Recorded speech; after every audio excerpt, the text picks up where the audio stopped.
क्या आप सर्दी से परेशान हैं? आपके गले में और छाती में क्या कफ जमा हो गया है? बहुत ज़्यादा बलगम हो गया है? तो फ्रेंड्स, ये नुस्खा मैं आपके लिए लाई हूँ जो आपके बलगम को जड़ से निकालेगा।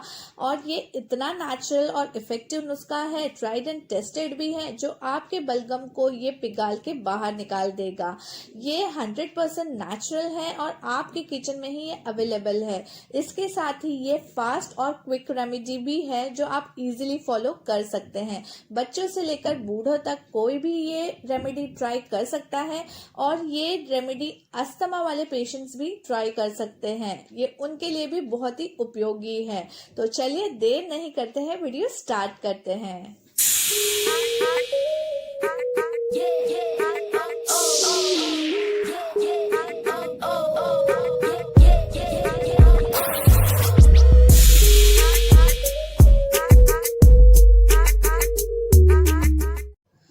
अपने घर के मसालों की रानी दालचीनी का उपयोग तो कई बार किया ही होगा अपने खानों में। ये खाने का स्वाद तो बढ़ाते ही है, लेकिन क्या आप जानते हैं कि ये आपकी हर बीमारी का इलाज भी कर सकती है? ये इतनी सक्षम है।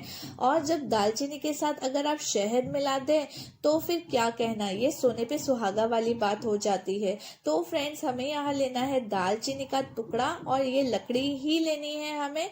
ये आपको किसी भी पंसारी शॉप में इजीली मिल जाएगी। आजकल इसका पाउडर भी आपको मिल जाता है, बट हमें लेना है दालचीनी का टुकड़ा और इसकी रेमेडी हम घर पर ही बनाएंगे। दालचीनी में एंटी इन्फ्लेमेटरी प्रॉपर्टीज होती है, एंटीऑक्सीडेंट्स प्रॉपर्टीज होती है, एंटी फंगल, एंटी बैक्टीरियल और एंटीवायरल प्रॉपर्टीज होती है। और ये आपको जो एलर्जी हुई है उससे ये फाइट करने में बहुत ही मददगार साबित होता है। तो चलिए इसे अब हम पीस लेते हैं।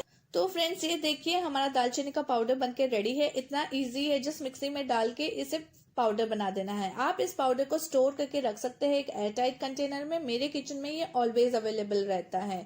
आप इसको स्टोर करके रख दे और जब भी आप रेमेडी बनानी है आप फ्रेश बना के खाइए। मैं कभी भी रेमेडी बना के नहीं रखती हूँ। तो इसके रेमेडी के लिए हम एक बोल ले लेंगे, उसमें 1 चम्मच में दालचीनी का पाउडर ले लूंगी इस तरह से। और इसमें अब हम 2 इंग्रेडिएंट और ऐड करेंगे। वो है पहला शहद।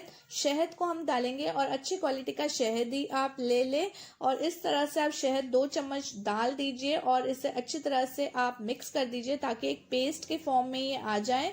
ये देखिए, आप अच्छी तरह से इसे मिक्स कर लीजिए। और ये जब आपको खाना है आप तभी ही प्रिपेयर कीजिए, इसे पहले प्रिपेयर करके मत रखिएगा। और इसमें एक और इंग्रेडिएंट अब मैं डालने वाली हूँ, वो है सेंधा नमक। हाँ फ्रेंड्स, जो हम उपवास में खाते हैं वो वाला नमक इसमें डालूंगी। आप काला नमक भी डाल सकते हैं। तो सेंधा नमक आप डाल के 2 चुटकी भर ही डालना है और इसे अच्छी तरह से मिक्स करना है आपको। ये देखिए हमारी रेमेडी बनके रेडी है ना। ये बहुत ही फास्ट और क्विक रेमेडी। तो चलिए अब मैं बताती हूँ इसे लेना कैसे है। जो छोटे बच्चे हैं उनको आप ये सिर्फ उंगली भर जितना चटा दीजिए। हाँ, बस इतना ही चटाना है इनको। हमें इसे इनको 2 बार देना है, सुबह और शाम को।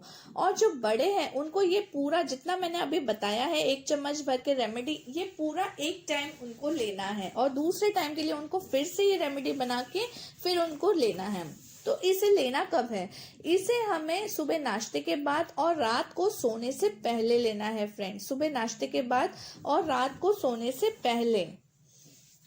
इसे लेने के बाद आपको आधे पौने घंटे तक कुछ नहीं खाना है। अगर छोटे बच्चे हैं तो आप उनको गर्म पानी दे सकते हैं, हल्का गुनगुना 2 घूंट गर्म पानी आप उनको दे दीजिए और इससे आपका कफ पिघलने लगेगा। ये मैजिकल रेमेडी बनके रेडी है, वो भी इतनी आसान और फटाफट और कम खर्च में ये आपकी रेमेडी बनके रेडी है। और एक फ्रेंड्स, आपको 1-2 बात का ध्यान देना है।